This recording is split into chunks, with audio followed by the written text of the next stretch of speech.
La renouée du Japon est une plante importée d'Asie au XIXe siècle pour l'ornement des jardins. Elle est devenue l'une des principales espèces invasives des milieux humides de la vallée de l'Orge.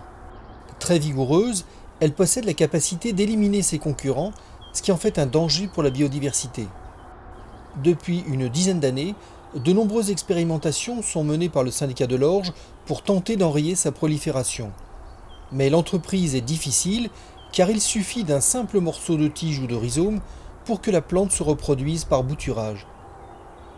Pour limiter ce risque, les plants de renouée arrachés par les agents du syndicat étaient donc jusqu'à présent systématiquement évacués vers les centres de traitement des déchets ménagers. Aujourd'hui, ces déchets partent à l'incinération. Donc d'abord, il y a un coût qui est relativement élevé.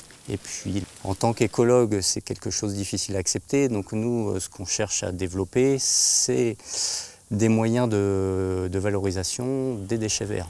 Cet été, une expérience a donc été menée pour vérifier si la transformation des déchets de renouée en compost réutilisable comme engrais était possible sans risque de réapparition de la plante.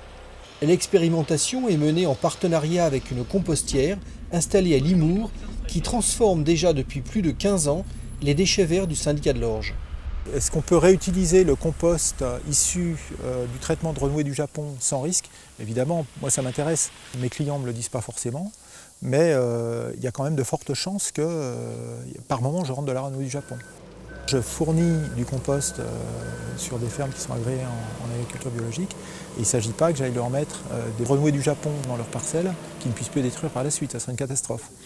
Donc on a apporté début juillet à peu près 4 tonnes de renouées. On les a placées dans un andin qui a été arrosé et retourné pour pouvoir augmenter la température au cœur de l'andin et pouvoir dégrader la renouée du Japon.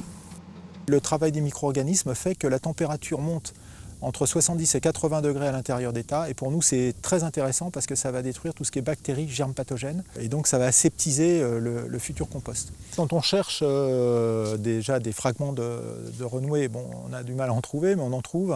Et c'est vrai que les tiges sont à la fois déchiquetées et quand même très sèches. Et il serait quand même très surprenant qu'il y ait du bouturage qui se fasse et qu'il puisse y avoir un redémarrage au niveau des renouées.